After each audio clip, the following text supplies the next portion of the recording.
What's up? And let's see who jumps in. See who wants to talk about Bigfoot. Hey, Allah.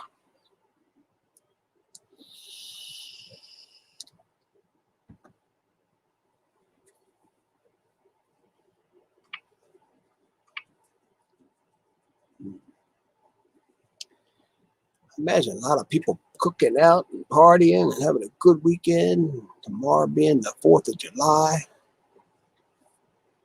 My son's in town watching the fireworks tonight.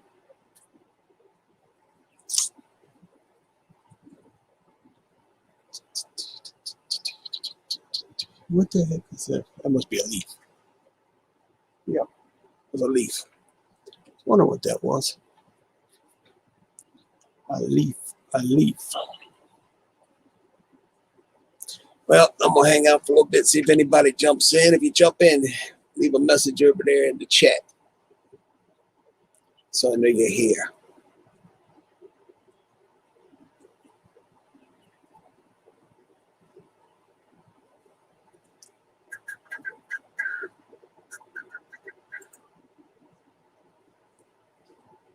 I don't have my phone out here with me.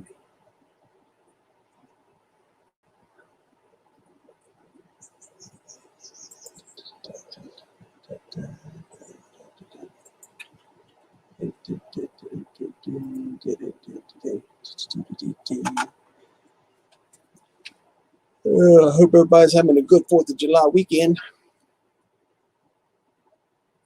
Just waiting for Baldy to show up. Hopefully he'll be here soon.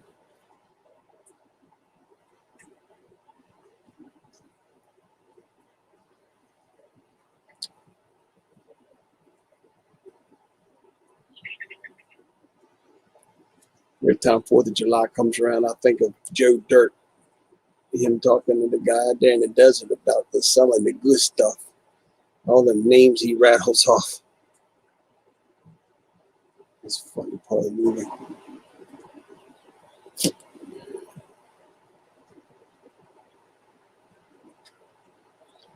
Anyway, if you're coming in, hit me up in the chat. Let me know you're watching.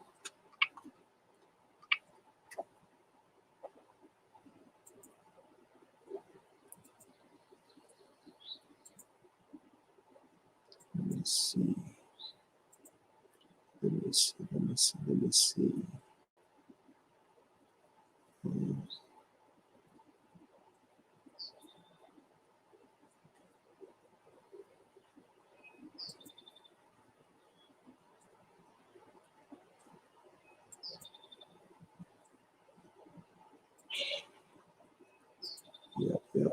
Yep.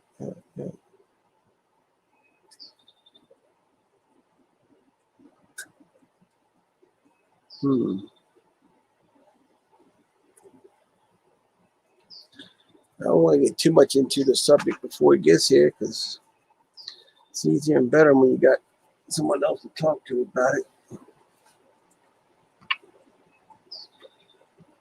But I sure got 2 cents I can put on the subject, that's for sure.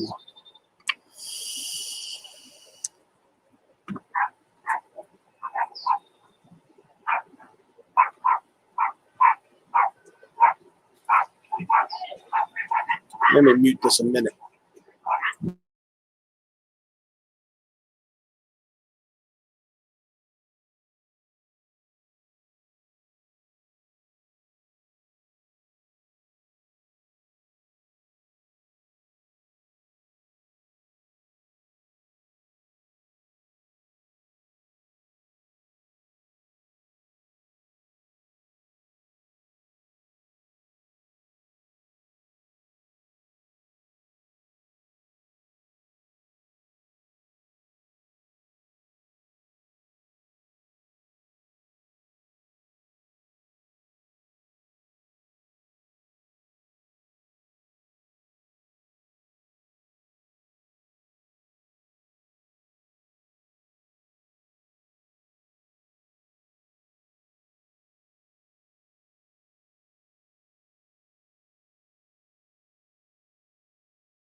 All right, we're trying to get Baldemar in, and he's using the cell phone, so maybe a little difficult, but we'll get it working.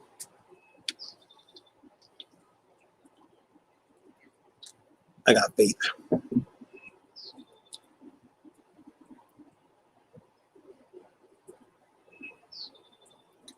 I got faith.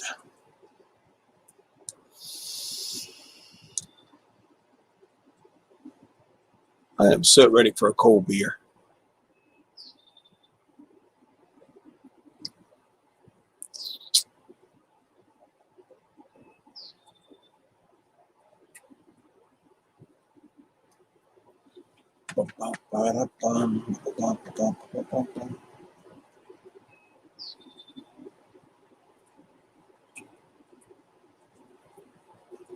Ah, there he is. There he is. Hey, there he is. You made Man, it. Shaky, a long time since you and I did a broadcast together. Shoot, it's been over a year, bro. Well over a year. Damn right. Man. Damn I right. might freeze up. And let me I tell you might one freeze thing, up a little bit. If I That's freeze up, just fine. keep Let me tell you going. one thing. I got 1 full year. I haven't been in any broadcast or anything like that. A lot of knowledge and everything like that. So, Donna shared some information that I got with the people out here. So Cool. Oh, look out! Here comes my dad in the broadcast. Let me click in. I'm gonna bring my dad into this. I call him dad because he's an old fart. Papa Rock, I want you to meet my brother Baldemar. He's out in Texas. Hey, what's up? how you doing? Without, I'm a married man. He's something. You're something. I'll give you that. I'm just me. Yeah, no doubt. So you're out in Texas, huh? Yes, sir, I am. We're frying right now, so the temperature's pretty hot outside. So Oh, it's pretty nice here today.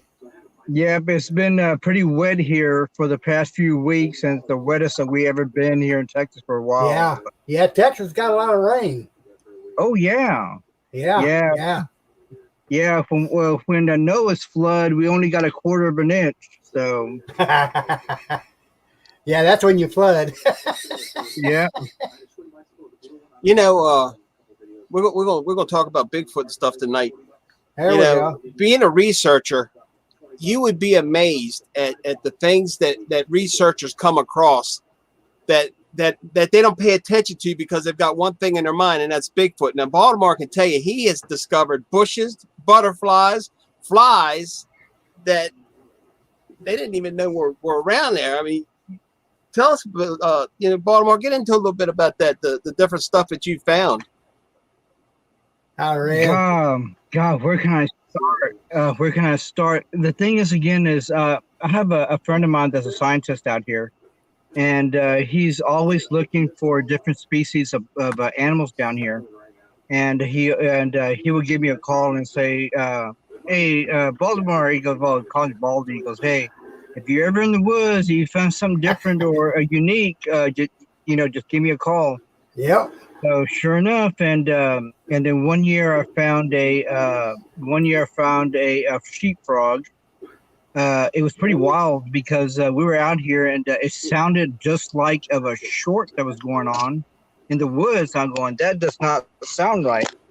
And Lord and behold, I found this species of frog called a sheepfrog.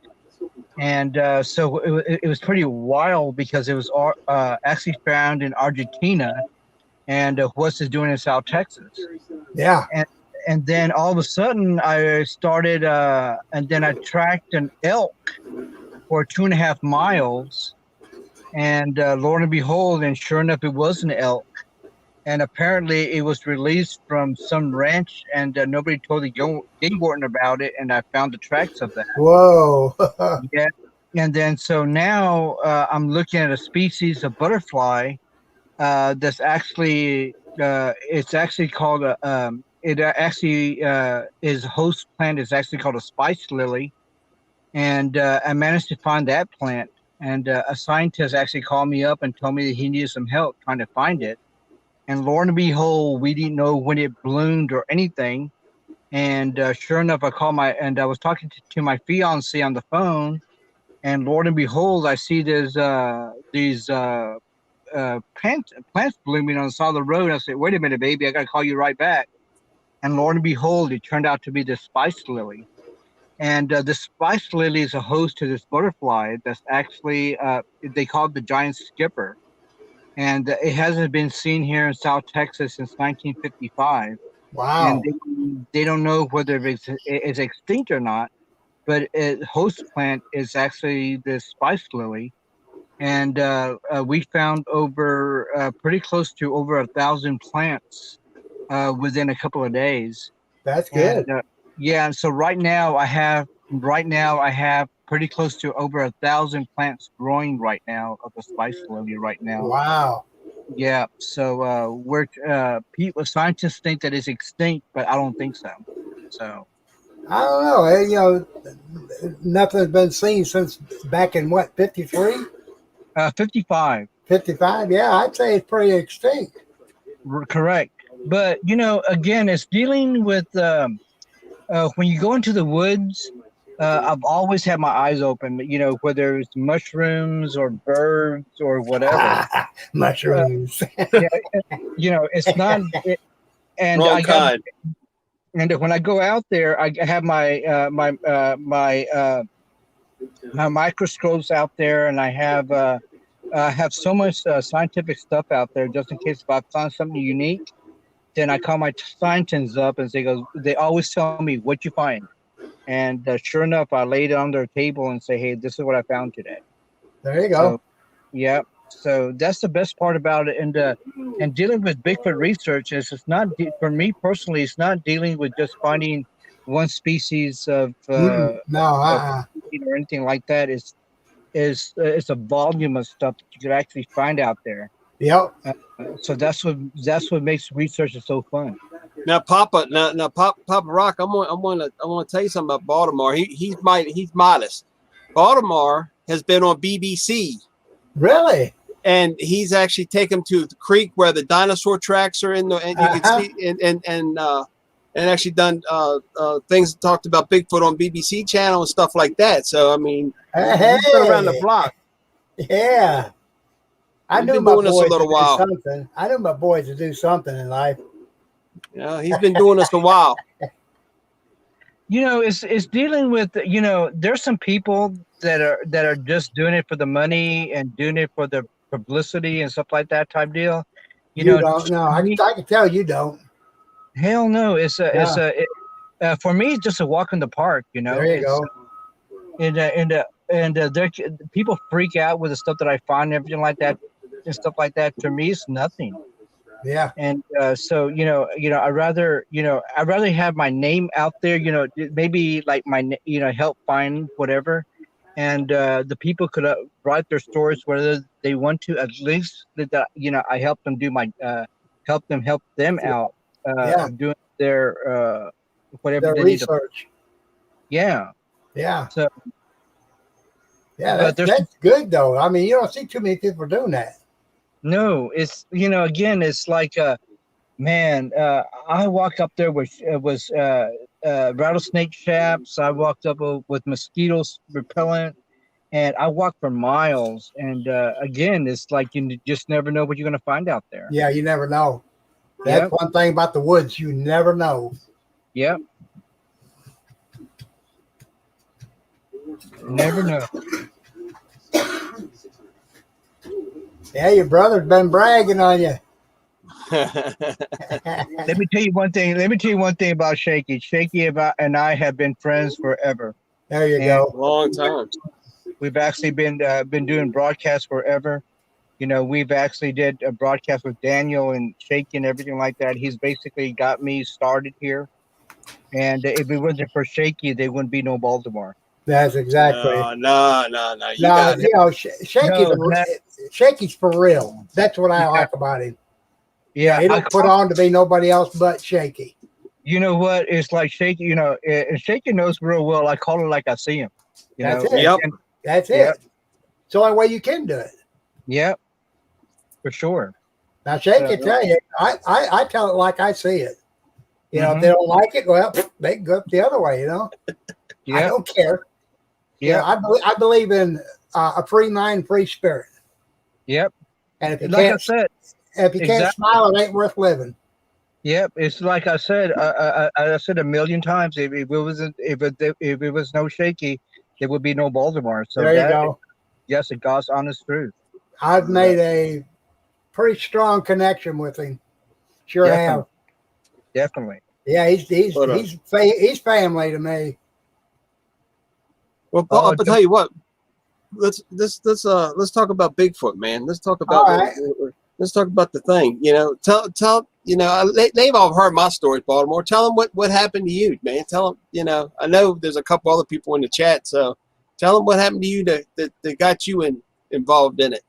well, I'll tell you like this. It goes when I was small, my grandmother had a philosophy that said if she didn't shoot it, nobody ate, and that was the way it was. And so, which was true. You know, back in the day, nobody had eggs for breakfast. They Right. actually had like rabbits Thank and you. uh, and gravy for breakfast.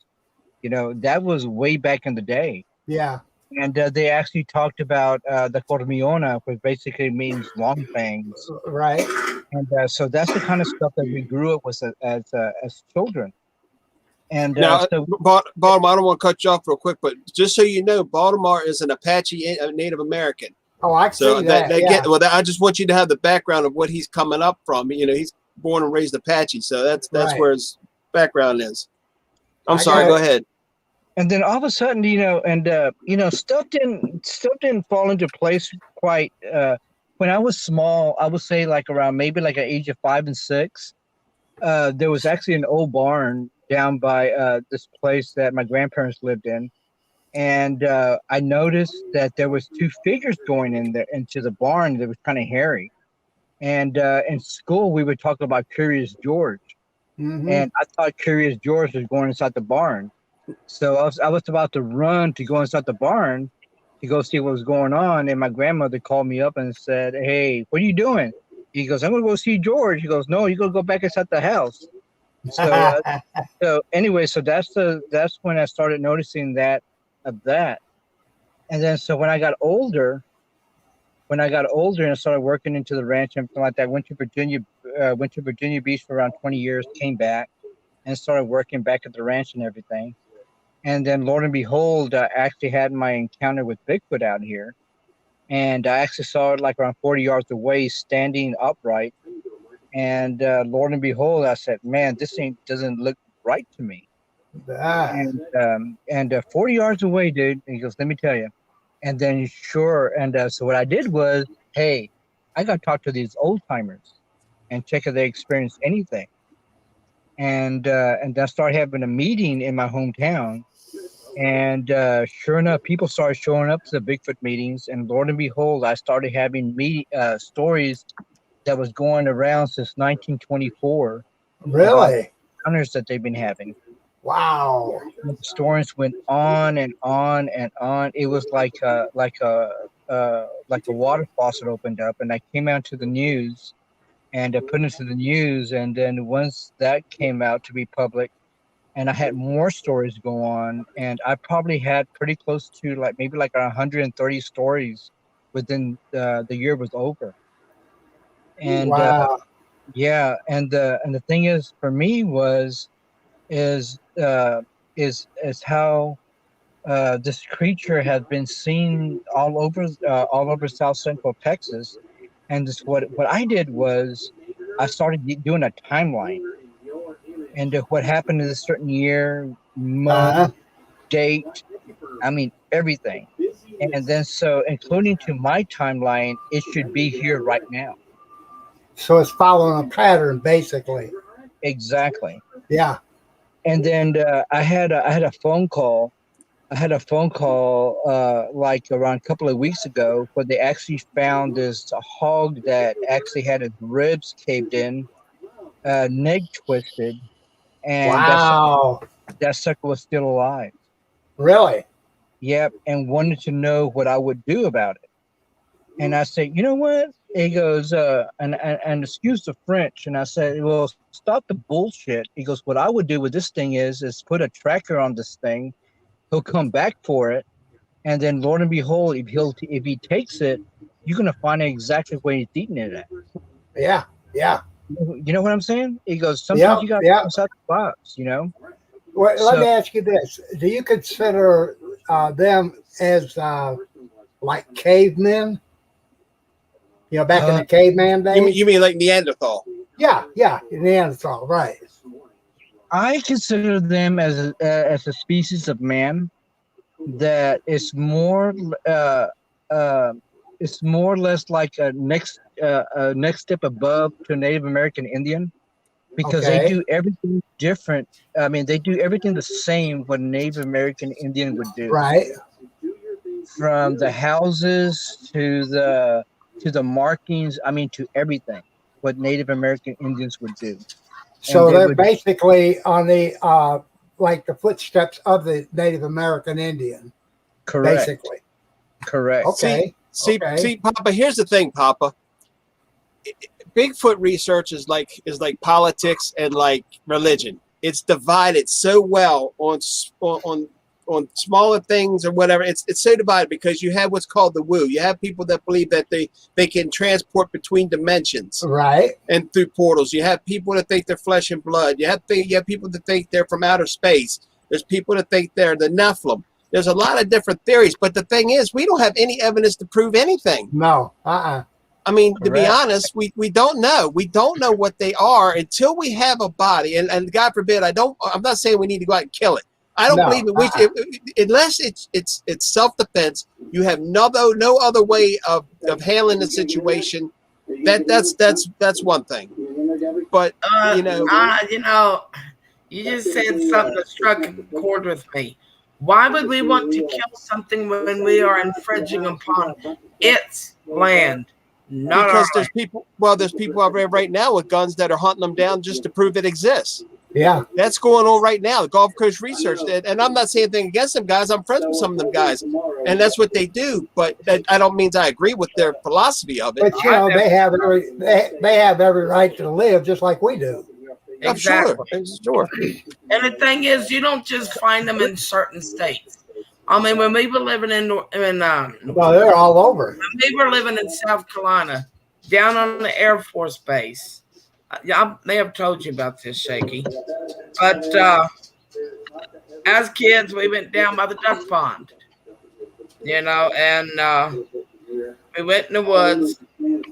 Well, next thing I knew, my sisters and their friends were running out of the woods, and being a little tiny kid I was right behind them. Later on, we found out that the military police on that base have been chasing something all night long. I can't remember exactly how they described it, but the way they described it was Bigfoot. They never caught it, but they sure were chasing it. When I was a kid growing up on the East Coast, it was called a wood booger. Woodburgers, yeah. You know, but out where Baldemar is, they got all different kinds of names for them out there. Well, my grandpa Farley, who was a no nonsense type of man. Yeah, the Yeah, y'all monkey talk for a man, for second. I'm example. right back. He used to say all the time, "You take care of those woods, and those woods will take care of you. That's But you right. screw with those woods, and it will get you." He warned us. As little kids, he warned us. So we always respected the land. You know, it's when you go in the woods, you don't know what's behind that tree, No, you don't. and whatever it is, you have to respect that. Either run or something. You have to deal with it because you approached it; it didn't approach you. In the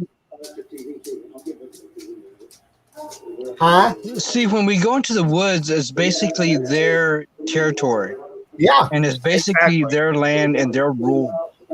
Exactly. And even Native American Indians, when they come up there and they cut a tree down or a branch down, they actually thank God for for everything that what is given.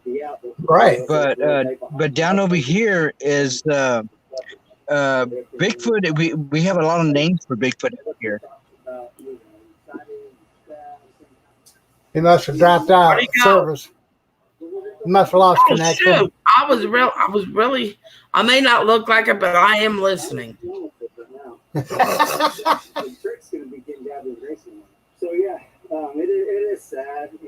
You're muted. Now I'm not. There you go. Hopefully he'll come back in. I like him. Oh, but we talk once or twice a week, man. That's no Really? problem. Yeah, I like him too. I hope he comes back in. Happy 4th of July. There you go.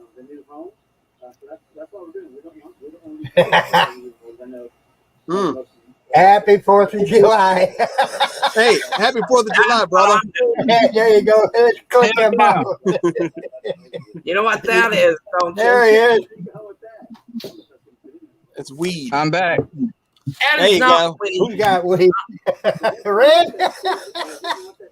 Red's peddling weed again. See what I got to do with Baldemar? Papa Rock, I don't need to get the green stuff from weed. I got the other. You got the synthetic stuff. The green is a real McCoy. Hey, it's got THC in it. That's the only thing I give a shit about. Sorry, Baltimore. I am I got my this beer, way so. all the time, hon. I'm very, very blunt. That shit and shoot. Can she let him out? I'll hush. You know what is like Shaky knows me well and everything like that type deal, and the panel kind of wish that you can know me as well as I call it like I see it. That's the only way you if can it do walks it. like a duck, quacks like a duck, it's a duck. So, That's right. That's the only way. I don't know. Sometimes So, my son nobody, walks like a duck, and then he sounds like a duck, but all he's doing is pooping. So, sorry. Yeah. Almost. I ain't saying Yeah, nothing to but that. I mean, again, it goes. That's again, it goes. That's the fun of Bigfoot researching. It's finding those certain twists that Bigfoot makes, and down out here the footprints are not that common anymore because of our terrain. But it twists and it does certain things to trees and everything like that type deal.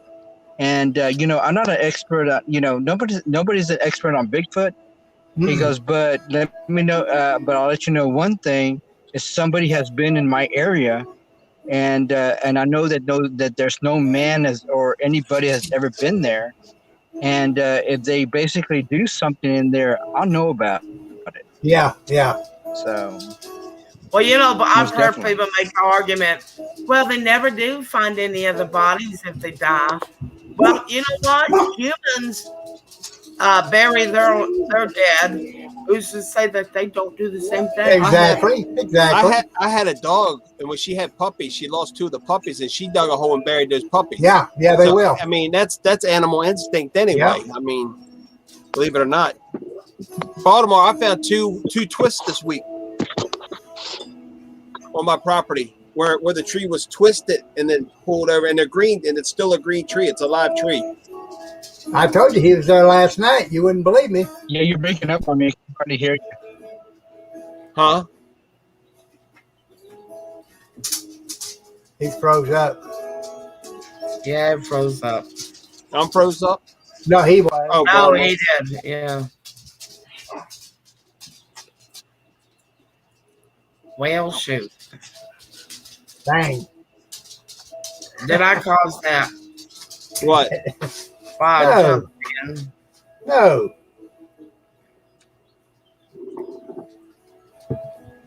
I'm just letting loose tonight. Yeah, I'm going to get off here for a while. I'm going to get back on later on this evening. I just wanted to check. I was going through YouTube and seen you up there, and I said I gotta stop in and see him. Then when I seen Baldemar there, came in from outside, so yeah, we just got back from Fourth Fest. The Exile is going to be playing tonight. are you kidding me? Yeah, I'm serious. Yeah, they're live right where we're at. Yeah, What's Exile? it's a band. I've heard of. I mean, what kind of band are they? I mean, like Exodus is a death metal, heavy metal band. So, 70 music. Yeah, like The Lazarus. only music that I can listen to that won't drive me nuts. Labyrinth. Boy, you don't see them like that no more. Mm-mm. No, you don't. No, what I was saying, Baltimore, is I found 2 more trees down by our stream that were twisted, and then bent over. But they're green, they're alive. So it wasn't a dead tree or anything. It's just a twisted tree. I'll catch y'all later on this evening. Yeah, All right, Papa. Talk to you later, Dad. Because All normally righty. when I find trees like that down in here, you have to look at that. And I am sorry, that was my phone. At least I ain't the drug dealer.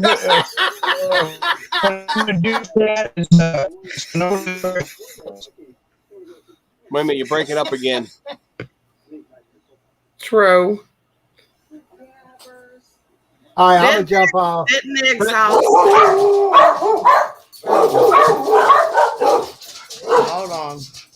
We have a wild animal attack up in here. Yeah, mine's barking. Hers is barking. Throw it at him, Red. Throw it at him.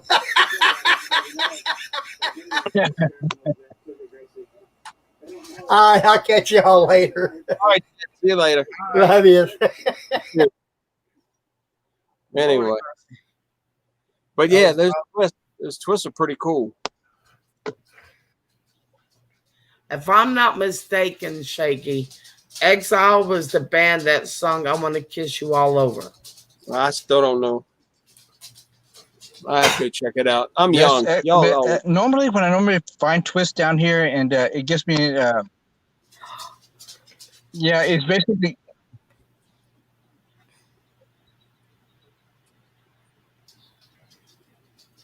What were you saying? Yeah, twisted trees is a good thing. So that basically means it's like them putting a sign up and said that I was here. So Now, see, y'all don't have bears where you're at, do you? In Texas.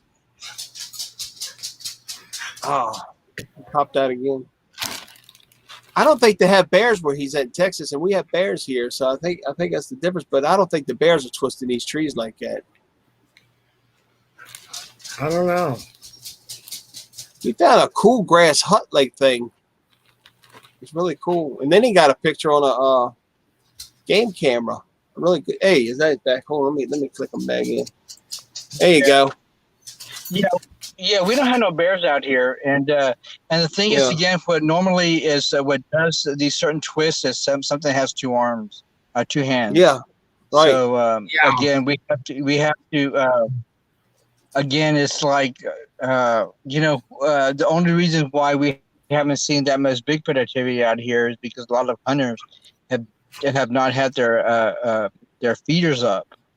And so normally they start in July and August, basically means early feeding. And that's more or less when we start having the Bigfoot activities out here. So, yep. Yeah, now you caught a real good, I think it was you that caught it. I know you had the picture, but it was the arm on the game camera and the hair hanging down. It was like red. Correct. Yeah, what happened was Shaking. Dealing with that is that this lady actually had to actually show me the trail cam on it, and then a few months later, I had an eyewitness. They came up there, and I showed him the arm, and if you notice the arm around the area and the hair,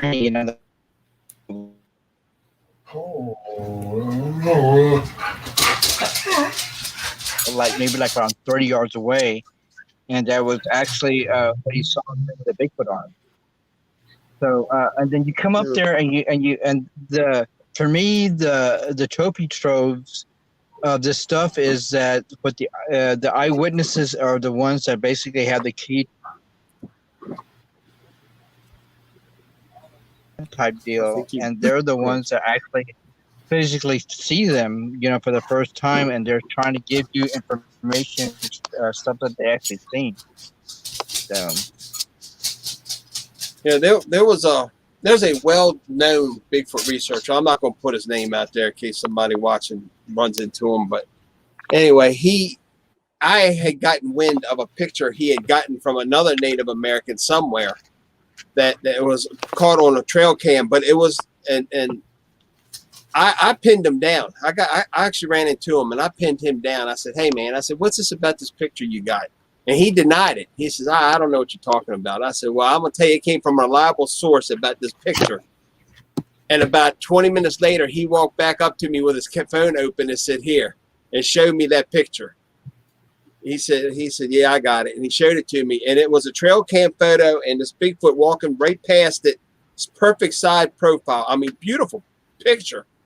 I mean, it wasn't blurry. It wasn't nothing. It was a great picture, but he wasn't allowed to show it, especially publicly, because because the owner didn't want it out, especially where it was or whatever. But the guy that caught it just didn't want it out. Shaky, my sister's calling. I gotta go. All right, talk to you later. But there's people out there. I'm gonna tell you, there's people living out in the depths of these woods, or even up in Alaska, out in those woods, and they're having contact with these beings. They're dealing with them daily. I can tell you. I tell you one thing was watching that Railroad Alaska. The guy had to catch the train. And he had to walk through the woods, the forest, to get to his home, to get to the train and to his home as a stretch of forest. And he made the comment. He says, "I need to get home before dark because the Sasquatch are out after dark." So I mean, that he wasn't just saying that. I'm telling you right now, he wasn't just saying it, because they even posted a thing of that he claimed that he was tracked by one for miles at one time and been scared ever since. So I mean, it's. There's more out there. I'll tell you what, Shaggy, I can't even tell you how many times that hunting late at night where I've actually been stalked at night, and again, it's hearing the footsteps and hearing all this other sort of stuff, and way back in the day, you just didn't know what it was. Oh, yeah. But now is everything started making more sense. But thing is, again, is that you have to think about these creatures as I call them like an escape convict. Yeah, right, exactly. And the thing is, again, they make sure that they don't want to be found, but is their terrain, and they basically want to know who's in their terrain. And then when we go out there in the woods, even if we take a water bottle or a Snicker bar or whatever, we drop it down there, and they basically know that we've been there. That's their home. And if they see something different or anything like that type deal, they know where we've been there. And then so they're getting ready for us to come back again, because we know we're going to come back. And we as humans are their entertainment. And so-and-so is going to come back again. I know he's going to come back down here again. And I know he's going to be playing with the melody tech, blah, blah, blah, blah, blah. And so again, it's that I had stories in the 1974 where this guy was actually building a water gap. And sure enough, he was banging up there and everything like that type deal. And he actually saw a Bigfoot figure right behind him as he's doing this water gap. And wow. He just dropped his tools off and just went back home. And this was in the 70s, mind you. Yeah. And he comes up there, and his boss sees him walking back home in the 70s, and comes in. He goes, "What are you doing?" He goes, "Your job ain't done yet." He goes, "Yeah, it is." He goes, y'all have some crazy shit down this creek. He goes, what do you mean? He goes, I'll show you what I mean. And he went up there and he actually found the area where his tools were at. And Lord and behold, there's this gopher mount there in the creek. And he goes, let me show you something. And Lord and behold, in that gopher mount, there's actually a big old footprint of something that actually made its print on the in the sand. He goes, this is what I was talking to you about, and left. And again, this is in the 70s, and we're like 2012, 2021 right now. And so these things are always constantly there. And again, is as us as researchers, we just have to be at the right place at the right time. I examined bird's nest. I examined, barbed wire, and I have my own kit for me to look at the Mandela and making sure that that it's not human, or making sure that it's, oh yeah, it's a deer, or yeah, it's a fox, or yes, a coyote, blah blah blah. Right. But we have to. Me personally, I have to be my own scientist in my own research in my field. And because I don't want to wait 3-4 weeks or even a month or 3 months to find out whether or not I have actually Bigfoot here and there. I want to find out now. Sure. So I got my stuff already and everything set. And if I find something, boom, I'm on it. So he goes, that's what makes us researchers. Anybody can sit down at a computer and come up there and research stories or pictures or blah blah blah, but you have to be out there in the field. You have to get muddy. You have to get dirty. You have to get bitten. You have to get all this other stuff in order for you to actually become a true Bigfoot researcher. So, one of the best times I like to go out looking is right after a rain. right. And somebody said, well, why is that? I said, because if them things get wet, you're going to know they're near you. Damn right. Especially being, getting downwind from them. You can smell them. You can smell the difference. I can smell a bear. I can tell you, I can smell that musky bear. I know what a bear smells like. I know what a copperhead smells like. If you're walking along and you start smelling cucumbers and you're not near a cucumber patch, you better start looking around for that copperhead, because each animal has its own kind of musty smell or it has its own kind of smell. And I'm telling you, you start smelling that wet dog and septic and sewage kind of smell, something's up in front of you. Oh, for sure. When I first encountered, when I was on top of my tree stand, and the very first, and I believe that they have a certain way of communicating with you. Yeah. And when I was on top of my tree stand, and the very first thing that came to my mind was, how did it feel like something new? And I would never, ever forget that. And so I'm going, all right. And he goes, that's true. And but the thing is, again, it made me think, if he thinks that way, and I'm in the woods, and I know that when he said that, or again, he goes, maybe he's talking to me through his mind, and you just never know, is that he knows where I'm at all times. He knows the sound of my truck. He knows when I leave. He knows where I'm at, and he knows when I call, and so he knows where I'm at all times. And again, I have to be one step ahead of him in order for me to get evidence, in order for me to prove that he's real. And that's the hardest part. I've heard him mimic. I've heard him mimic owls, and I've heard him mimic crows. I mean, you can tell the difference. Yep. They definitely can make a different sound. It's and I know a lot of people hear owls and they think it's Bigfoot, owls mating season and all. I mean, there's a lot of animals in the woods that make different noises, but if you're around them enough and you're in the woods enough, you can tell the difference. Yep. Oh, for sure. But again, it's like, God, I've always, since the age of 5, I've always been in the woods. I know the sounds, and I know the sounds of summer, spring, summer, and fall. And I know the bird activity. I know the sounds of the coyotes. I know the sounds of the bobcats and the certain sounds out there. And but there's sometimes once in a while you hear something that's out of the ordinary, Right. and then so that basically blows your mind. And I'm going, all right, yeah, and you basically come up. It goes, all right, you're down over here, Big Bend right now. All right, you're in High Point right now. You're down over here by the. You're down over here by the Cottonwood. But again, and you basically know where his hat at just by the call.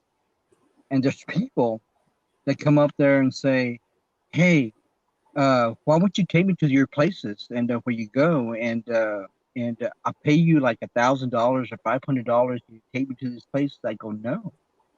He goes, "That's not a part of researching. It's the part of finding the truth."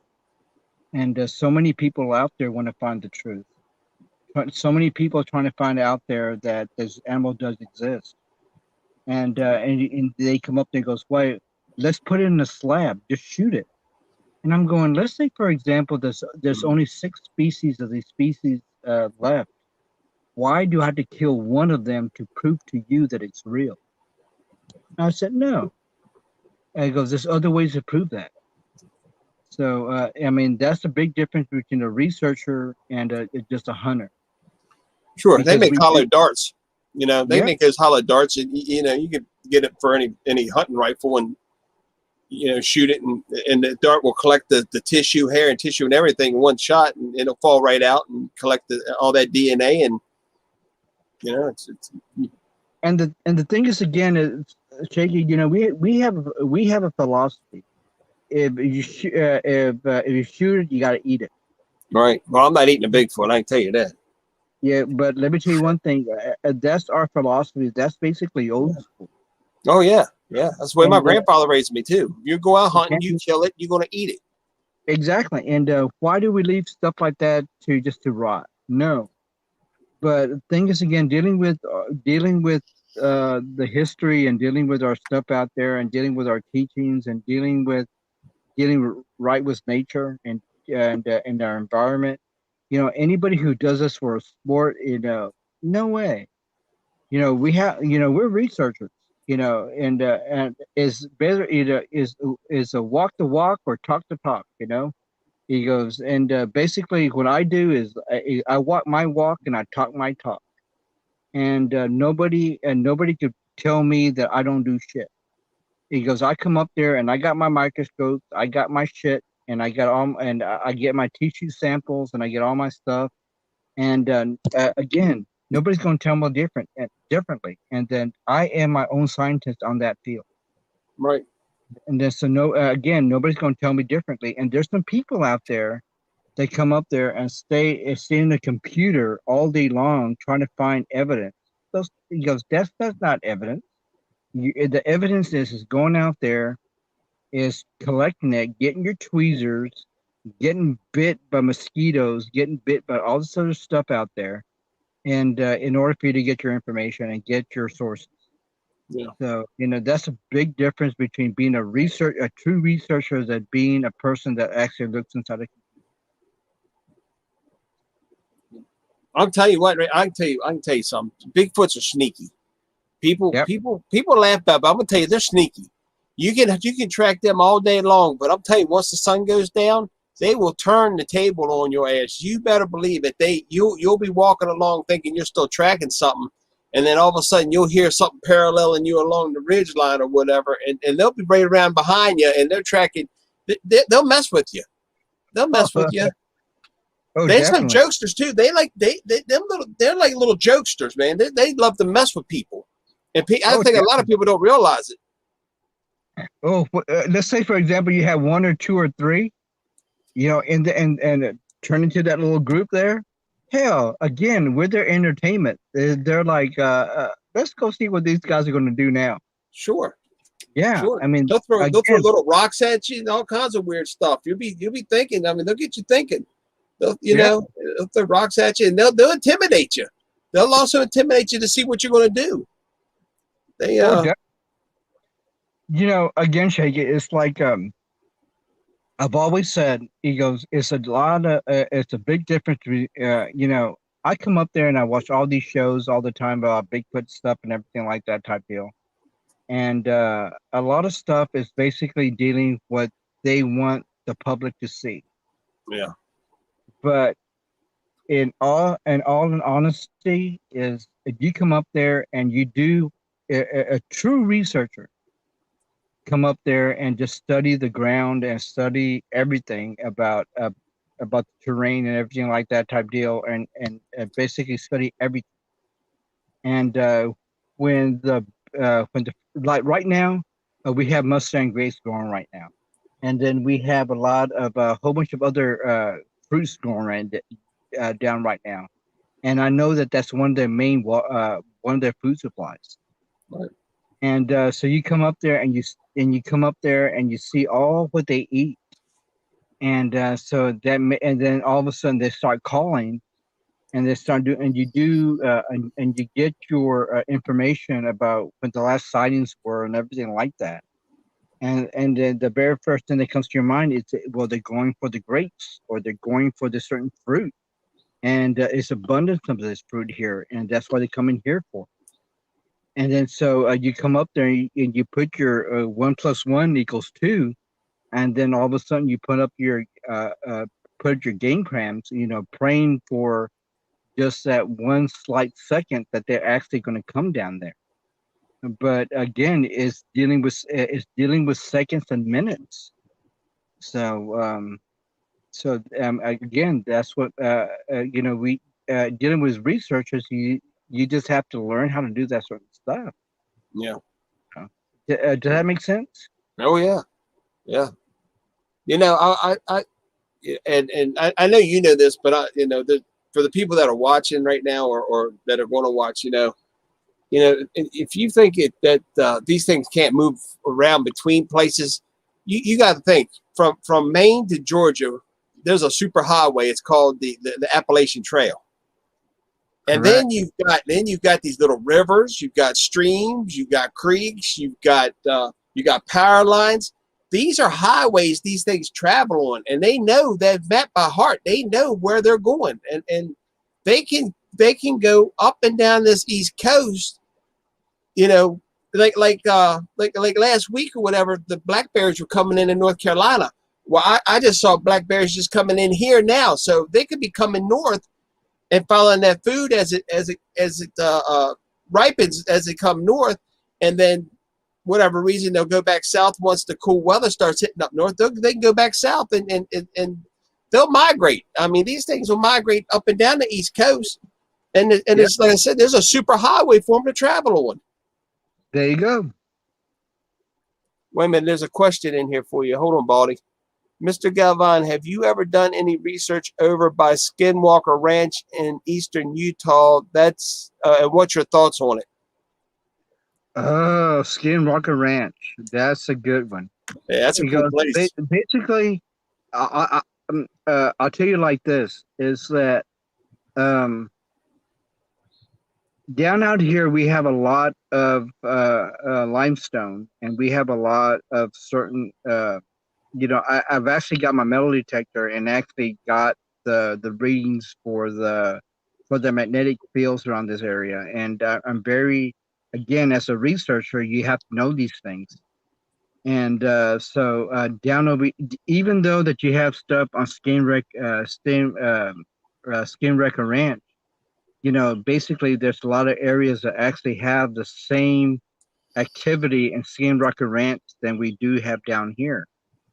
But again, it's dealing with knowing what the terrain is and knowing what the stuff is down over here, because we got a lot of paranormal stuff out here like they do out there as well.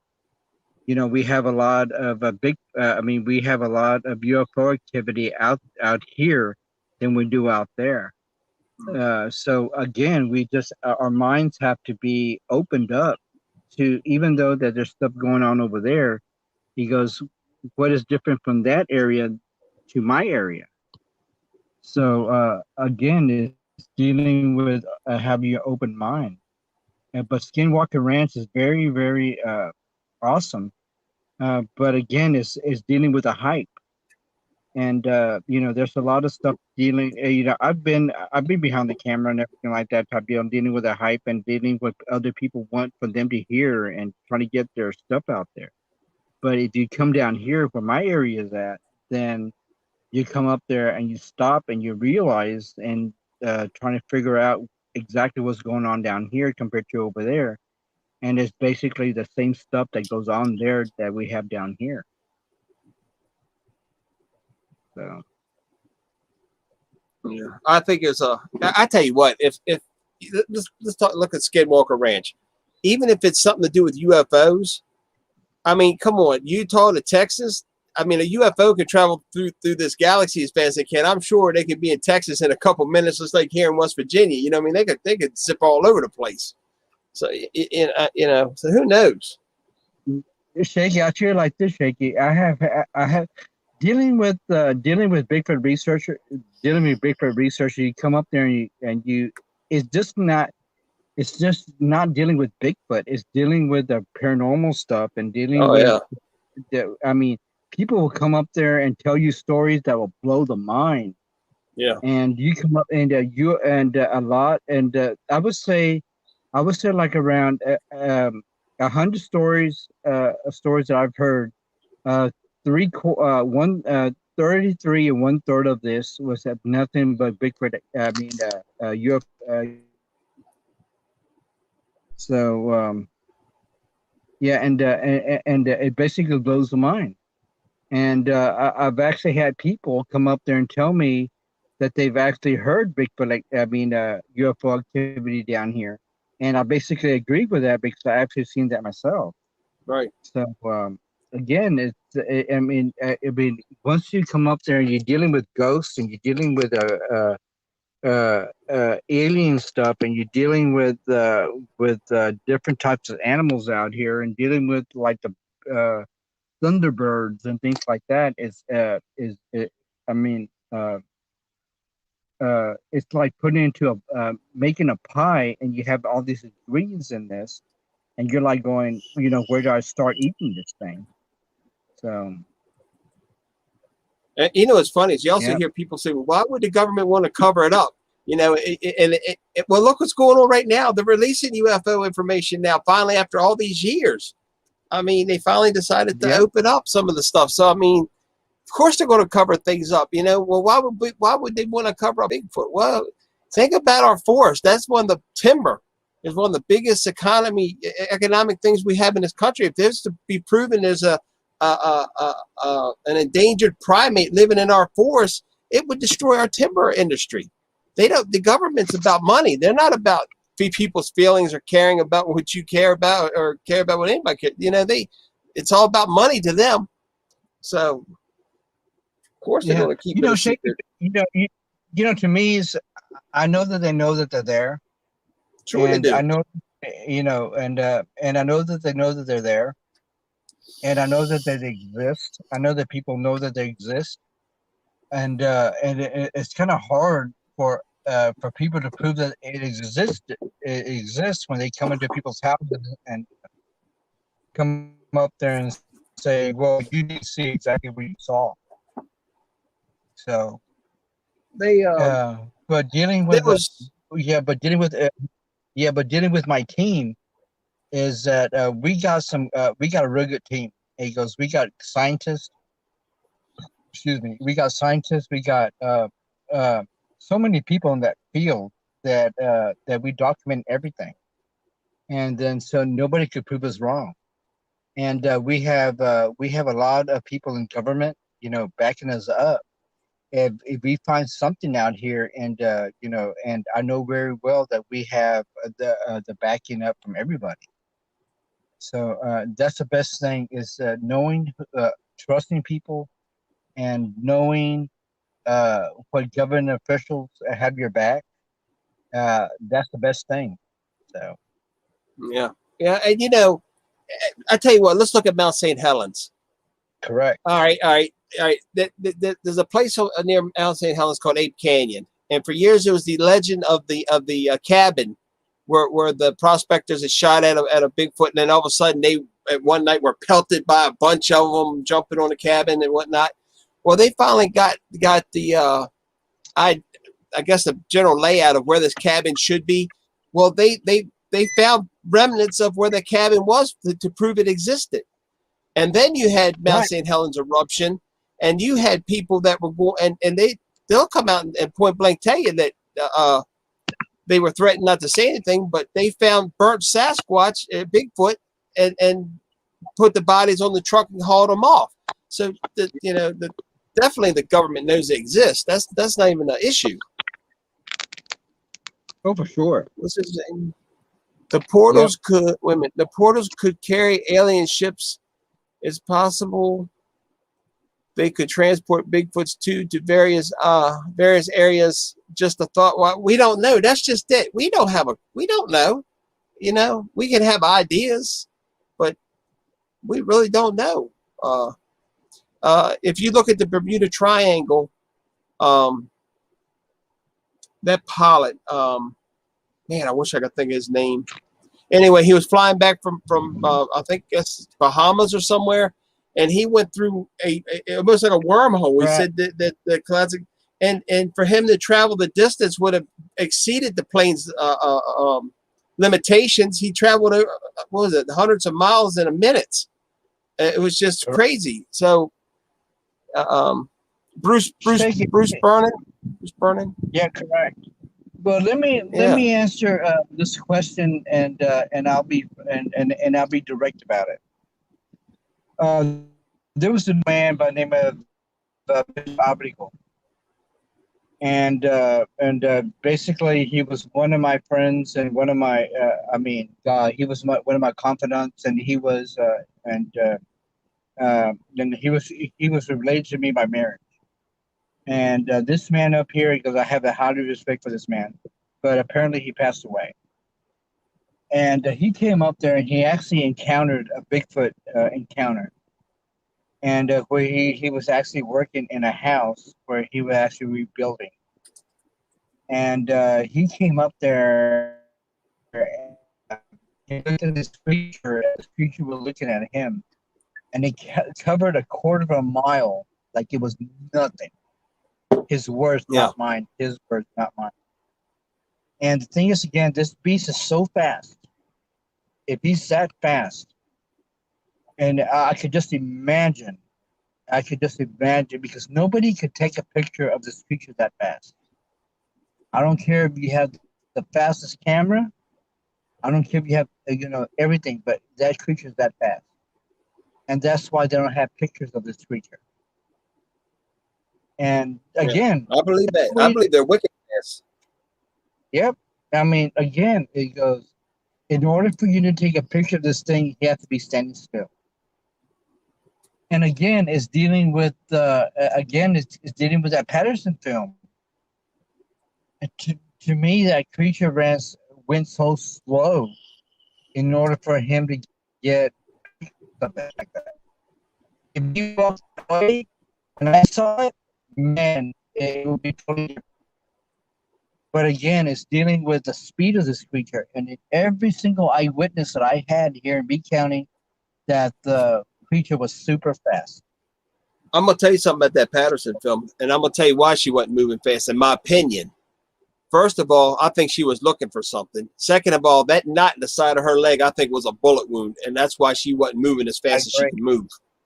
Now, that's just my 2 cents on it. But that's why I believe that she wasn't moving fast. I think that she had. Let me tell you one thing. I'm a hunter. I've been a hunter since I was knee high to a grasshopper. Yeah. And let me tell you one thing. I've hunted and I was taught with the best. And I was taught by some Apache relatives and everything like that about hunting. And when I saw that film for the very first time, I knew that there was something odd about it. And I noticed that the leg had a wound in it, and that's why the creature was not moving that fast. An animal is best hunted when he's wounded. Yeah. And you know what? I have the same camera just about the same camera that Patterson and the Gimlin used. I have that in my shelf, and Wow. to me, it does not make any sense to me personally. I'm not dogging exactly what happened to these individuals in that certain day and time, but for me personally, it does not make any sense. To me, if it walks like a duck and talks like a duck, is a duck. Now, what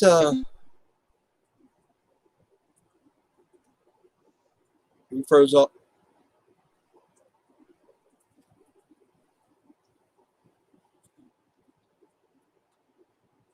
I froze up. Somebody's froze up.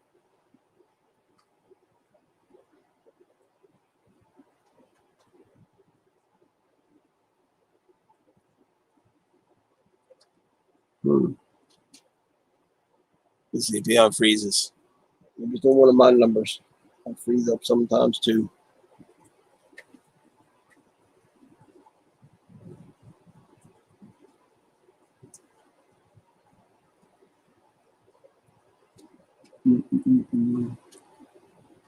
Hello, Rusty.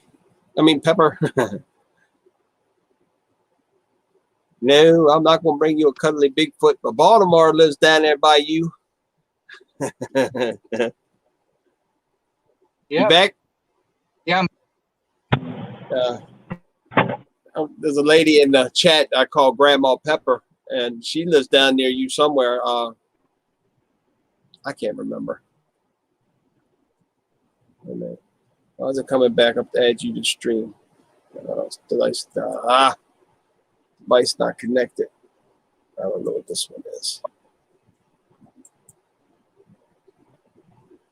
No, that's what I want. I can hear. Well, I can barely hear you. Yeah, I can hear you now. Well, you're breaking up a little bit.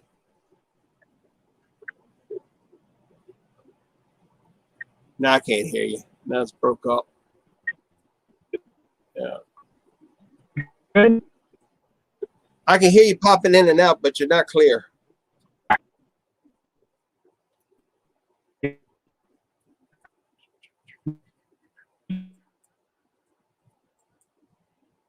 Let's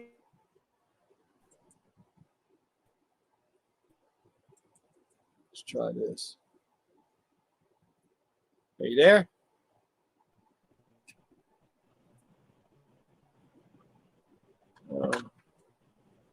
I hear something. Thought I heard something.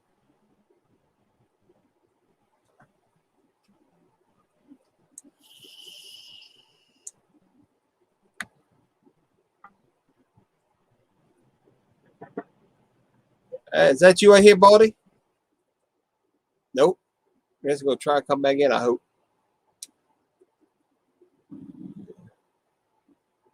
Yeah. That light. My light's got me a weird orange color. There we go. Back in? Can you hear me? Yeah, and I can hear you. Okay, great. All right. So, what was the question again?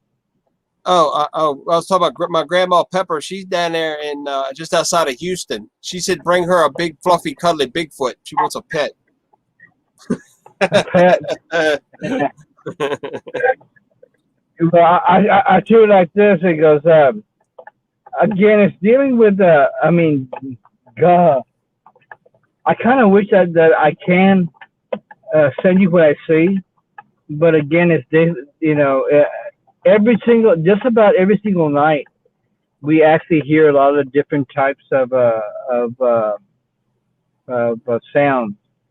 Yeah. And I wish I could record them all. To me, it's like listening to a cicada, or listen to a mockingbird, or listen to a bobcat screaming, or listen to these other creatures screaming. Right. But to me,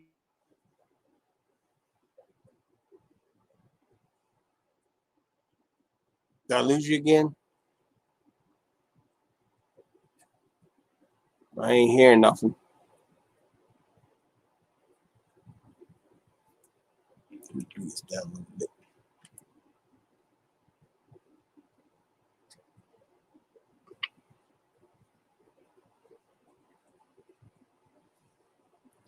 And I'm sure it's my end. My darn internet ain't worth a darn.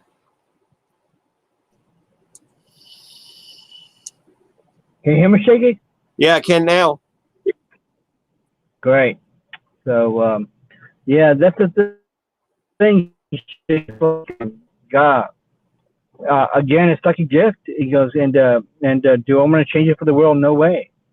You know, it's like, you know, I live in a place where, you know, to me, it's Bigfoot heaven, and everyday occurrence, and people would want to pay me money when they come down here and go, no, it's all right.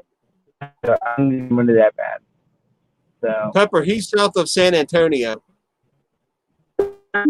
She was asking where you were. I'll tell you, south of San Antonio. Yeah. She's over in Houston.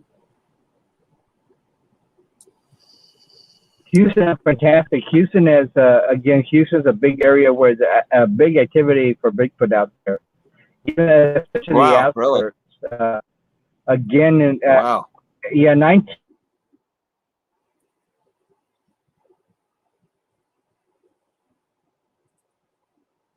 Thank you. God, I love technology. I know, waiting for him to come back. I know I've heard of a lot of activity down in the Great Thicket. I think that's over on the east side too.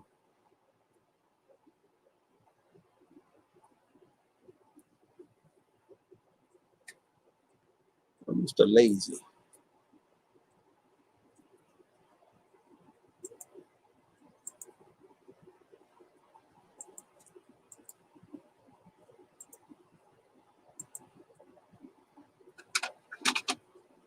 Oh, I lost him.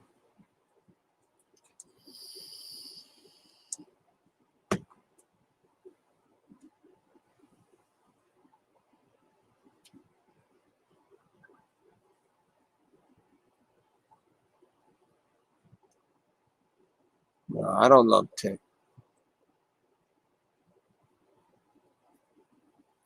I don't care much for the tech.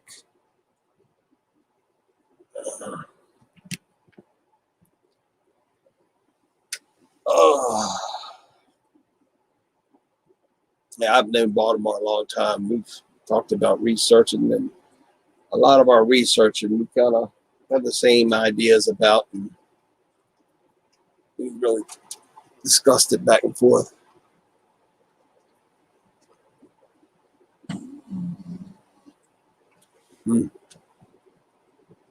That'll clear the air out around here. There he is. Let's see if we can get him back up in here. There you are. Is she there? There you Yeah. are. There you are. There you are. There's Miss Pepper. Miss Pepper lives down there in or up there. She lives down in Texas, down your way. Yeah, I live somewhere in your Yeah. backyard.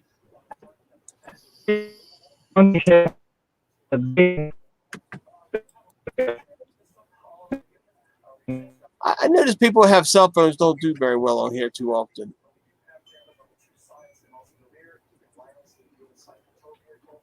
I don't know if that's a StreamYard thing or not. Are you off grid? No. He's No. not off grid. He might be out in the field with them cows somewhere, but I don't know. Right.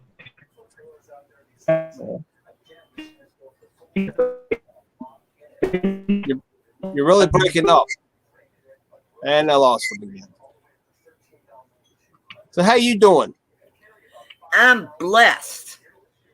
You were fired up last night, let me tell you. Well, you know. Can you hear me now? There you is. Yeah, there you is. You're in a car. Yep. You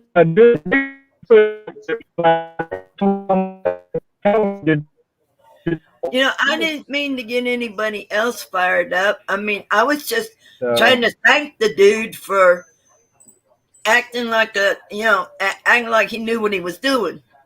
Oh, she's talking about something last night, Baldemar. Yeah. Yeah, and he decided I was judging him. When you say thank you to somebody, that's not a judgment. Yeah. No.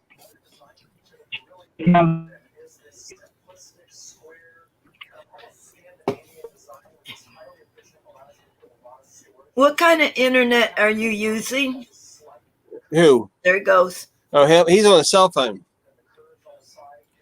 Well, yeah, but where's the internet? The Wi-Fi. Oh, I don't know. I guess just do the cell service.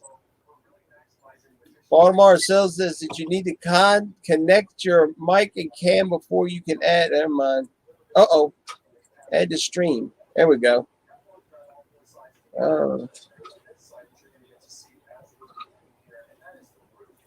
You're going to make all of us dizzy. Some of us ain't got far to go. I know I don't. Well, I'll tell you what, I ain't drank one of these in a long time, but I sure drank one tonight. What's that? Coors Light. Oh, man. That's the good stuff. Yes, it was. It's been a long time since I had one of them. It's been even longer for me. You got to remember, you're still a puppy. Yeah. Wait a minute, now he's popping up again. Let's see which one is which. Yeah, for sure. I had to drive. You know. All right, let's remove this one. Did I remove the wrong one? You moved them both. Well, what did I do? Are you there now?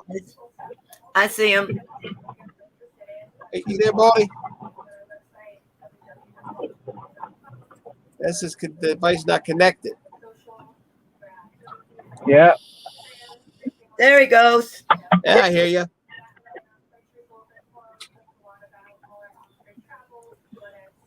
Yeah, I see one thing. Okay. I live in the Lower Swansea County.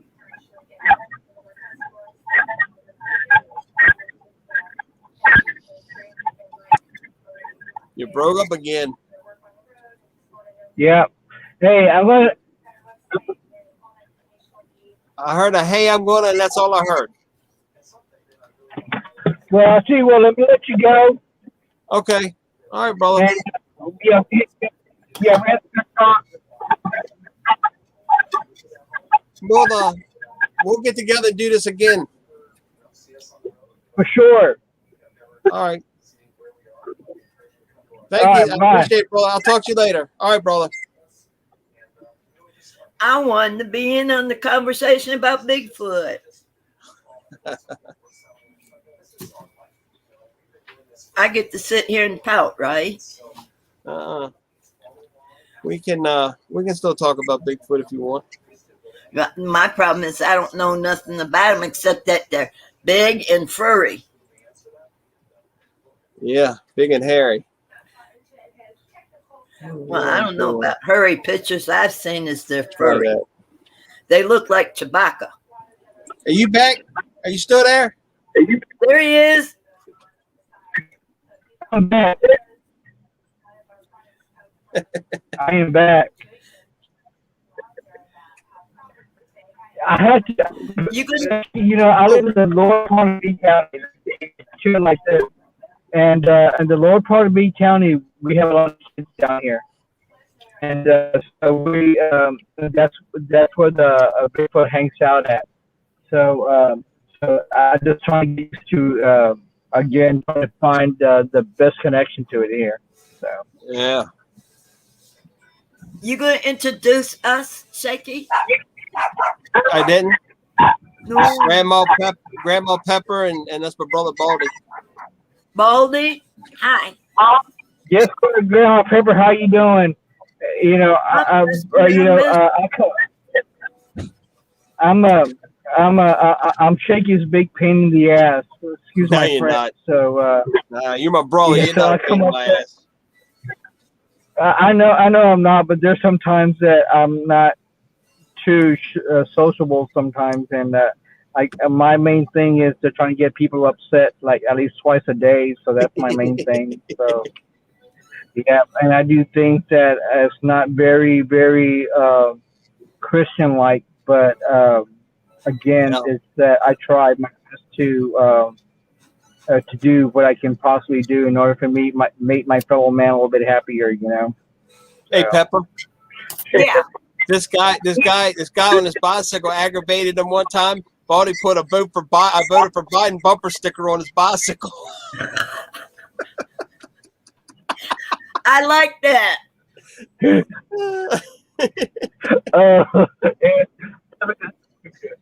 Grandma Pepper goes, let me tell you one thing. This man has been every single day has been, uh, you know, you know, me personally, I'm an individual that, you know, again, he goes, I love a good sense of humor, and this certain man has been every single day has been putting me through hell. Again, I voted for Republicans in my day, and I voted Democrats in my day, and I'm basically a neutral type of individual. And so this certain individual comes up there and gives me all different kinds of shit, and it kind of made me kind of upset. So I came up one day, and he had Donald Trump stuff, and he had all this other stuff dealing with his bicycle. And I said, you know what? And so when he went to the store, I went up there and got a Biden sticker and slapped it on his vehicle, his little bike, and just took off. And he had that sticker on his bike for around 3 days. And I don't know what happened after that. So apparently, like 4 days later, it was removed. So he blamed me for it. So what can I say? Yep, loved it. I didn't vote for Biden. As a matter of fact, last election I didn't even get to vote because nobody was available to take me. Right. But, Yeah. Again, it's like for me, it's like again, the most important thing is voting. That's the most important thing.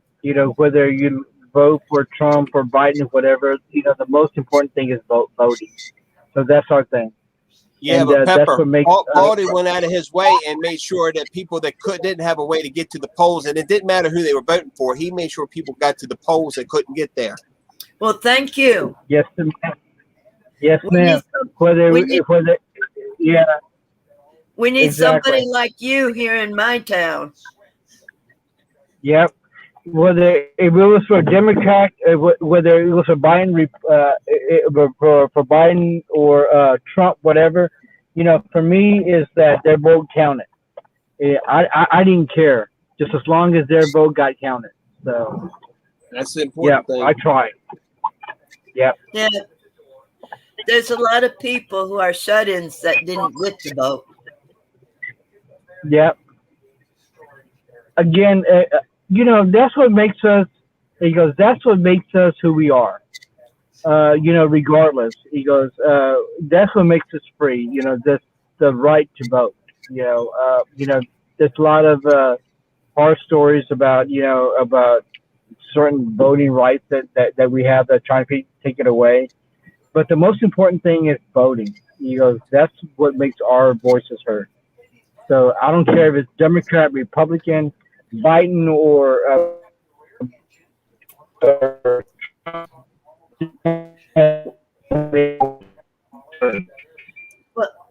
well, the Republican is symbolized by an elephant.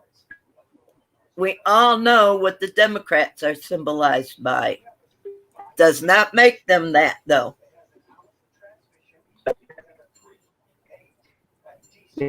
No, Rome. I'm an independent. I'm happy. I'm an independent. It's safer to be an independent. I support the Constitution of the United States. That's my main goal is to have our rights and our freedoms. Well, my main goal is for it to be recognized that this was one nation standing under God. With God, it was created according to biblical. And that's important.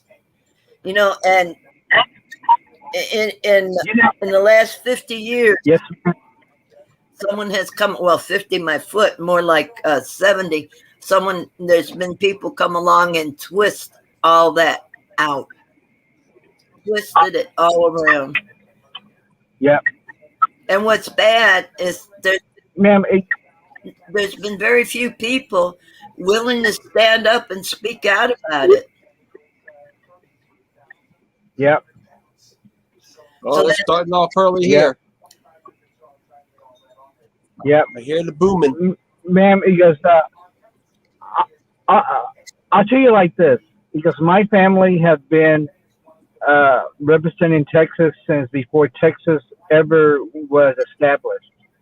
My family started here in Texas in 1527, and they established a community in Mexico in 1527 called Tamilopecos. And again, it's dealing.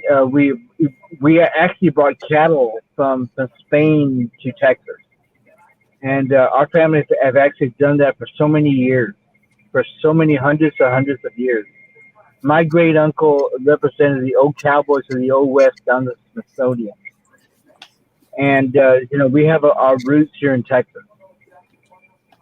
And again, it's dealing for what we believe that is right here. And everybody has an opinion, and everybody has a right to say what they say. So that's the way that they always taught us as a child. Because that's the way it is, that's the way it was, and that's the way that it always will be. So it's just basically trying to find the right people to take the reins. Try to take the heart. Exactly. So, exactly. So, what you put up there, Shaky? I put the link back up in case Glenn wanted to jump up or Red wanted to come back in.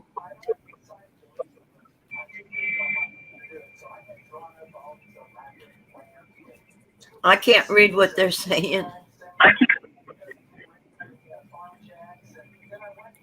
I don't know. I just see where Red said she's back, and then Susan said that's a who, and then Susan said, "Hey, Red, that's pretty much it." And I put the link up in case somebody else wanted to come back in, or Glenn still was in here, want to come in, or whoever. Ow, my back. Talk about more Bigfoot stuff or whatever. I don't know if anybody still had any questions about it or. Oh, Shaky, I say it like this: dealing with Bigfoot, it's going to take it's going to take time in order for them to prove that this creature is real, and they really, really have to do, a hard search on it. It's not going to take, these what do you call it? These drones up in the air in order. It's basically going to take grounds on investigations in order for us to prove that it's real. Sure. There's a guy in Refugio, Texas, that actually seen the creature 5 times in less than a year. Wow. And do I want to go there? Hell yeah. But again, it's that timing. I've always said timing is everything. I have to take the best scientists, the best researchers, the best trackers in order for us to come up there, in order for, again, just 1 second, 5 seconds, or even a minute to prove that this creature is real. People fail to realize now, that. Now, is he seeing this one in the same place? Is he seeing? Yep, same place. It actually put an 8-inch mesquite bush tree branch in front of the place where it actually traveled through. The same place or the same branch or? Same ranch. Huh. Huh. I wonder what's drawing it. I wonder what's drawing it there. And the thing is, again, Shaky, is I believe the muscles. I believe it's the food supply. Yeah. I believe. I mean, there's a lot of stuff out there, and then and if you come up there and you look at it, and again, is you look at the terrain. The terrain is everything. Look at it. Study it, because once they go down to the coast, they come up, and those look. What do you want to have? It's like this, Shaky. What do you have? What are you in the mood for dinner? Are you in the mood for a steak? Hell yeah, I'll kill myself a deer. Are you in the mood for some pork chops? Hell yeah, I'll kill myself a hog. Well, you want to kill you if you're in the mood for some oysters or some clams? Hell yeah, I'll go down to the south and have me some oysters. And that's what I believe that they do. Yeah. And they basically migrate to these. I believe they're opportunists, 100%. I believe they hunt in packs. I'm a firm believer that they hunt in packs because big animals. Now, I don't think these things weigh as much as what some people think they do. And the reason I say that is because if you look at their speed and their agility, I don't see. Now I know muscle weighs more than fat, but I don't see these things as big, fat, hairy things walking around the woods. I see these things as almost like slim down track runners or bodybuilders that are very agile and because I think they can transform from 2 legs to 4 legs very easily, depending on what they're doing. And I'm a firm believer, and I can tell you from being in the woods with these things, they can circle around their prey. And if they've got 2 down in the bottleneck of a creek and they start driving that prey in there, all them 2 got to come up behind a tree is grab it, snap its neck, and it's done. I mean, they're very efficient. They're very efficient hunters. They're by no means stupid. Or, you know what I mean? They're very efficient in what they do. Amen. Let me tell you one thing, Shaky. Is for me, I don't camp alone. Because I know exactly that they'll fuck with me. Excuse my French. Sure. They will. And again, I have to come up there and they'll come up there and come to the side or come behind me, and it's dealing with people come up there and excuse my French. There's some people that really are terrified to come over there camping with me.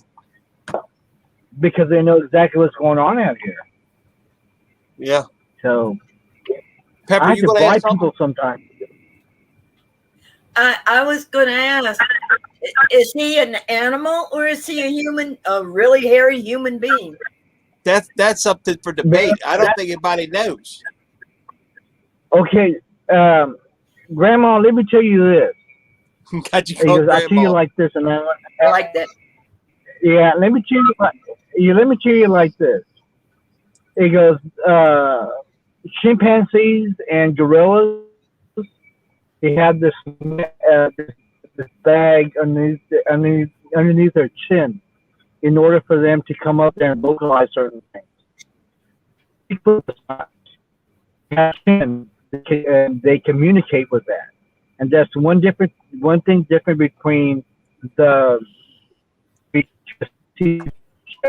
chimpanzees, gorillas, and Bigfoot. He doesn't have a bag underneath their throat area, and they do have a chin, and that's the way they communicate with each other. And the only thing is that continent that they have problems with, and we look back. And the thing is, again, dealing with their reproduction area part, male gorillas and chimpanzees and everything like that have a certain bone in there, and which Bigfoot does not, and humans do not. They're more definitely related to humans than gorillas and then chimpanzees. So just in those 3 minutes or 5 minutes that I actually spoke down over here, anatomy of the big. So we've known this through the fields. We've known this through the eyewitnesses. We've known this through so many different types of characteristics of the spooks have actually done. So again, it's that try to prove us wrong, but you can't. That's what we actually were in the field, and we have actually done this for so long. So. Do you think they could verbally communicate with humans? Yes, ma'am. Oh, definitely, for sure. I think they can mimic, but they'd have to learn the whole language. Yeah, I think they could communicate. Oh, I think let me tell you one thing, man, because they know the language quite well. When I was small, I would always hear my name being called just about every other day, Baldy. And I was thinking it would be my mom calling me, or my grandmother calling me, or uncles calling me, and I would run up there and say, "Did we lose him?" Oh. It just instantly disappeared. Yeah. Oh, yeah. Sorry. Yeah, I know exactly what I heard. So even my dog Spud, I know they heard. I called this dog so many different times, Spud, and I was in the, and it was maybe like around 2 o'clock at night. I heard something call my dog by his name, Spud. So, and I know for a fact that, yep.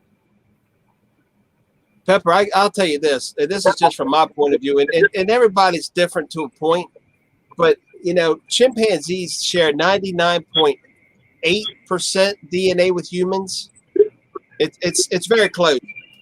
Yeah. Now, I think that us and the Sasquatch are almost identical. But I think where the issue is between us and them isn't in the DNA. It's in the chromosomes. I think they have less chromosome than we Correct. do. And that's where the variation differs. Yep. And that's just my opinion. But that's just what I think. I think it's a chromosome and not a DNA issue. I think it's a chromosome issue. From what I have seen in pictures, I've seen drawings that someone who has seen it drew. It looked like a big furry human being who, if he was given the chance, would be able to communicate with us. But he is so different in appearance from us, they're afraid. Anybody who's seen him is too afraid to try to communicate. Now there's 4. Ma'am, ma'am, I feel like this. My ancestors lived in this field. I'm like, you're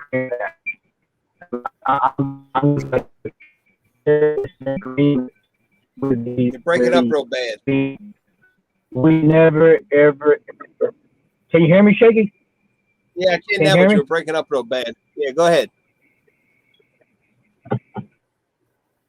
Go ahead. Can you hear me up again. better? Yeah, I can hear you. All right, let me know when. Okay, great. All right, I'll tell you like this. Can you hear me now better, Shaky? Yeah, uh-huh. Okay. Yeah, you're good. I'll tell you like this. My ancestors, I had to go to the higher parts of this thing up here. My ancestors were Apache, and we have a philosophy. We never ever hunted past as soon as the sunlight pat the horizon, then that's when we went to war. But at night, it was their time. It was their time for the spirits. It was basically for the spirits at night, and that's their time. And we never ever passed that. It was an agreement between the day and the night. So, and the Bigfoot is basically a being of the night. He was the guardian of the night, and that's when he hunted. and that we respected that. But once once the daylight broke the horizon, it was our time. Yeah. So Now Pepper. Now think about this, Pepper. Once the sun goes down and everything goes dark, you don't know what's 50 feet in front of you. You don't know what's 50 feet above you. You don't know what's 50 feet around you at any time. That's their time. If you know, if anything could be around you, you would never know it. You know, so I think a lot of things hide during the day and come out at night, and we wouldn't even know they were there. Now, in my research, I come across 4 different Bigfoots. There's the one like Patty out there on the West Coast that has the big cone head, you know, the big Sasquatch you have up in Canada and whatnot, and it has the big cone head and the huge animals. But then you also got grizzly bears out there, so it has to be a big animal to be able to protect itself. Yeah. Okay. Now come on the East Coast, up in Maine and down around Maine and New Hampshire, Vermont, down into the Appalachian Mountains down through there. They have the ones that they say look almost like Neanderthal. They almost look like human beings, like old men with grayish colored skin and long hair. All right, so and they're not as big; they're a little bit smaller. But then you don't have the predators you have as you do over in the Rocky Mountains, and the terrain is not as bad either. Then you go down into Florida, and you have what's called down there the skunk apes, which are supposed to be smaller and more agile and being able to get around in the swamps. And then there's the ones they call the roundheads, and they're kind of like down through the middle of Appalachia over towards the Great Thicket, and they just have a round head, and they're about 7-8 foot tall, but they're not as big as like what say Patty is, but they're more of a leaner, strong Sasquatch. But so it depends on what part of the country you're in as to the variations of them. The dog man, I'm not even get on that subject tonight because that's a total different thing that I've never even messed with that per se. But like I said, depending on what part of the country you're in and what that animal, the terrain it has to deal with, the predator situation, you know, that is, and that's how they're built, and that's, you know, they're defined by that. But those are the 4 I've come across. Well, you know, it's basically the same for every animal. It's the terrain and how they develop. Yeah. Well, he's hanging out the window now. yeah, You know. But I did watch a video on Bill Munn's. I think it's named Bill Munn's. He's the one who did Hollywood makeup for a lot of years. And he was back in when they were doing Planet of the Apes. And he said for somebody to be in Patty as a costume, he said it's virtually impossible because the slope of the head, the mask wouldn't even fit the head, the human head, because of the slope. It wouldn't even fit. He said there's no way that is a person in a costume. Right. And that they didn't have the technology for that costume then to even match, you know, Patterson couldn't afford it. Even if it had it, Patterson couldn't afford it. He had to rent the camera. So, I mean, it was a whole lot to it. But let me tell you one thing. Dealing with that Patterson film, that was dead on. That's exactly what I saw. Hi, Sylvia. And nobody could tell me different. That's exactly what I saw down here. Yeah. Nobody could tell me different. Nobody could tell me different. I truly believe they went there and shot a bunch of Bigfoot. Somebody went in there and shot some Bigfoot. And Patty was out there because there's a whole storyline to that people don't know. Patty was out there for a reason. You can plainly see that knot in her leg. To me, that's a bullet wound. Now, see, that's where the Minnesota Iceman developed out of, and it's a strong theory that he is Patty's child, and that's where he originated out of. And what's his name? That guy that worked for Disney, Marx, Karl Marx, the famous movie maker, whatever. Anyway, he was involved in all that. Shaky, there's a lot of it's conspiracy theories dealing with Oh that. yeah. Let me Oh, tell you. sure it is. Yeah, and the thing is, again, I've heard stories about white lady and the white dog. They actually caught a baby Bigfoot and actually used that for bait. Yeah. And that's the way that they lured so many Bigfoots in there, and that's why they shot them, and that's how the Minnesota Iceman was. Yeah. So the only reason why a lot of the Minnesota Iceman was so confidential was because when it started to melt, that it actually started to bleed, Yep. I heard and that too. a lot of people said, "Hey, you know what? We got something here." There's a lot of stories, a lot of conspiracy theories and everything like that type deal, and dealing with what is true and what is not true. But the thing is, again, dealing with what I believe in is that I don't have all the answers to it, but I just got questions to it. I know that Bob Gimlin has a lot of stories, a lot of answers that he has not answered to, and I know that he has stuff that he has. I mean, I'm not talking bad about the man. I know that he knows something, and I want to know who owns the Patty film. I want to know that. But again, it's dealing with facts and fiction. We just don't know everything about it.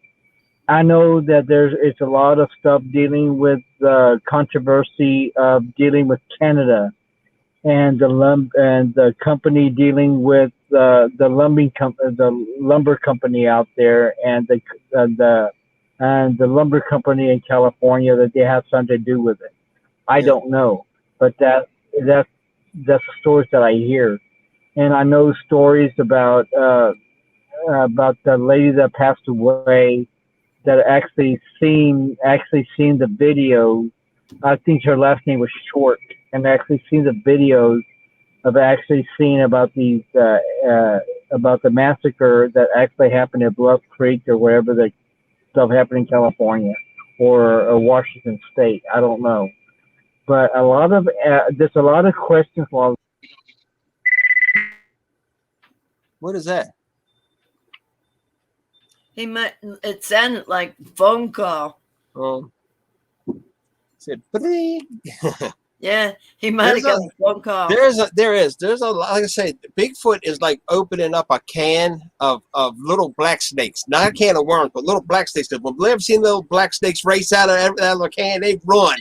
And that's what it is. It's opening up just a big poof. It's crazy.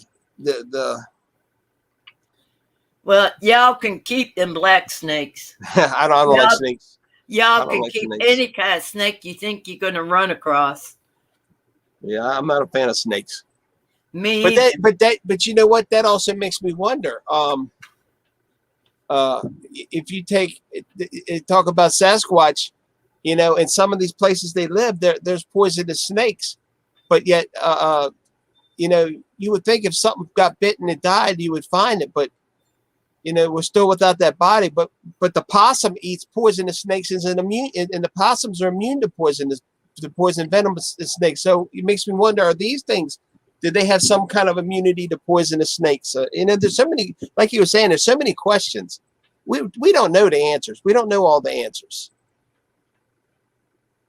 It's what did Sylvia put? Baldemar question: do you believe that legends are somewhat true? I can tell you, I do. I think all legends come from some basis of truth.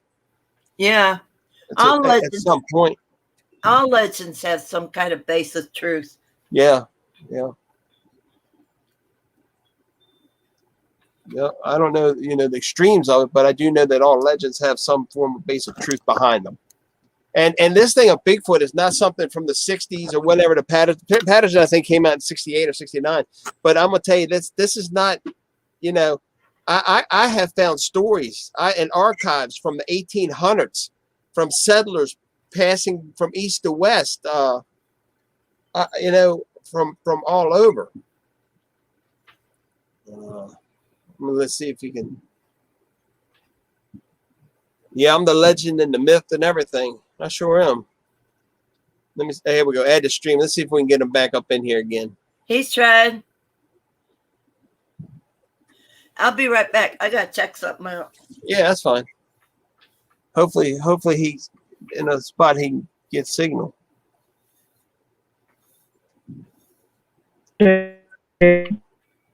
Something breaking in and breaking up, breaking out. You're crackling. Can you hear me? Yeah, I can barely hear you, but I can hear you. Okay. Hey, Sylvia asked a question, Baldemar. All Sylvia right. wants to know. Sylvia wants to know. Do you believe that legends are somewhat true? Yes. Definitely.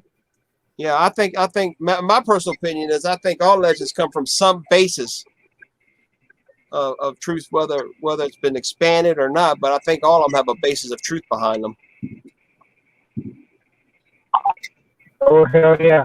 Shaky, I can tell you one thing. It's like this. It's like, I don't know if y'all been Well, exposed that ain't to Glenn, that's for and sure. everything like that type deal.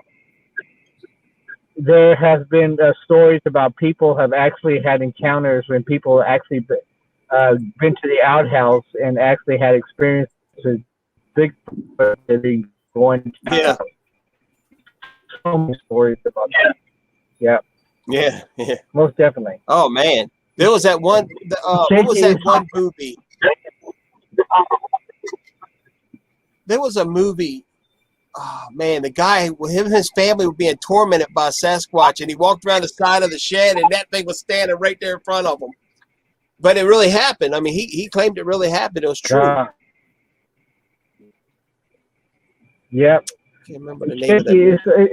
It's like, man, I feel like there's so many people have encountered, how many stories that they have encountered with the outhouses and Bigfoot. So many. I'm like, damn. And people have actually gone like, man, he goes, I could just imagine. It's funny to me. It's like I could just imagine about encountering people have actually had going to the Bigfoot cabin and having encounters where they go to the oh man. I'll tell you, I've heard a lot of stories of people seeing them grab dead animals off the side of the road. You know, they're opportunists.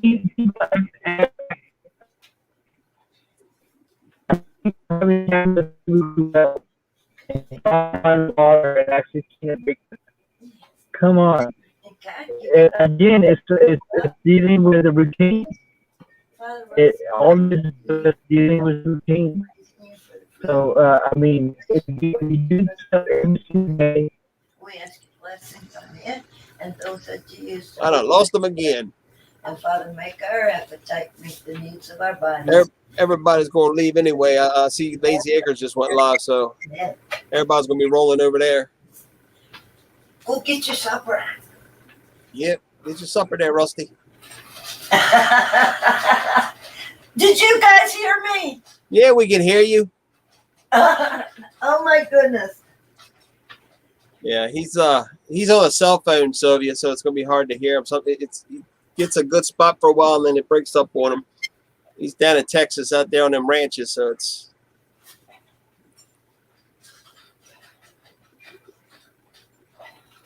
I don't know if he's going to try to get back in or not.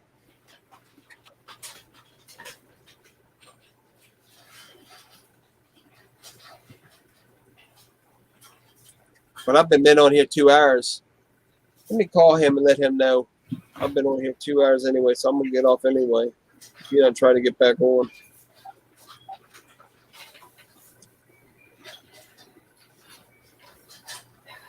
I'll leave y'all on so y'all can hear me. No, I can't even get through to him, so he doesn't even have cell signal. Where he lost his cell signal. Good night, Sylvia.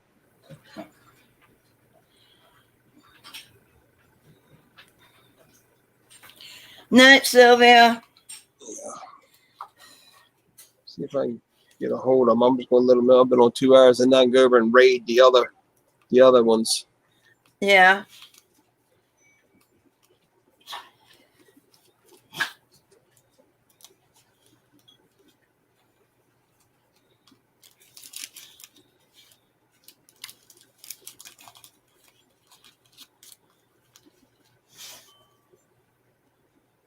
Did him enjoy his supper?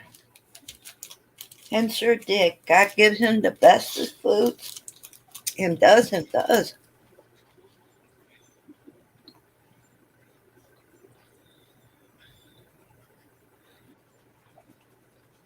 Hey, I'm going to go ahead and just end it because I've been on for 2 hours anyway, so I'm going to end it anyway. So don't worry about trying to get back on. Yeah, we'll do it again. All right, talk to you later, brother. All right, Pepper. Yeah, it's been 2 hours, so I'm gonna end this thing and we'll go over and raid the other ones. Do me a favor. Yeah.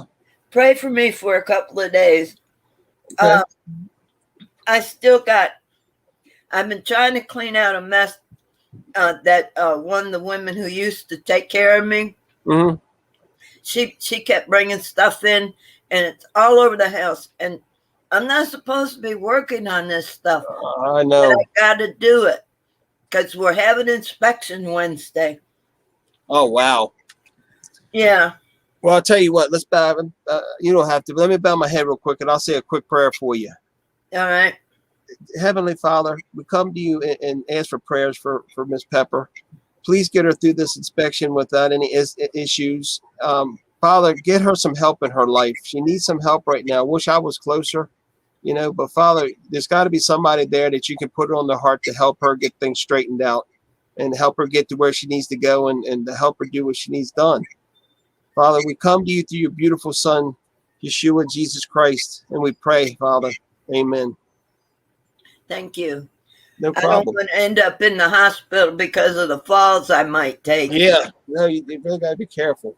I've been doing a lot of tumbling because I've been doing this stuff. And now I'm hurting so bad I want to cry and scream and act like a fool, but it's not going to do any good. I just hang on to God and know He's handling. He's in control. Yes. Yeah, He's in control. He's in control. Anyway, I love you, my grandson. I love you too, Grandma, and I'm sure I'll see you over at the other spot. Which is the next one? Lazy Acres. Okay. April and Glenn. Okay. Well, let's go raid them. All right. See you later. All right. All right. Bye. Bye.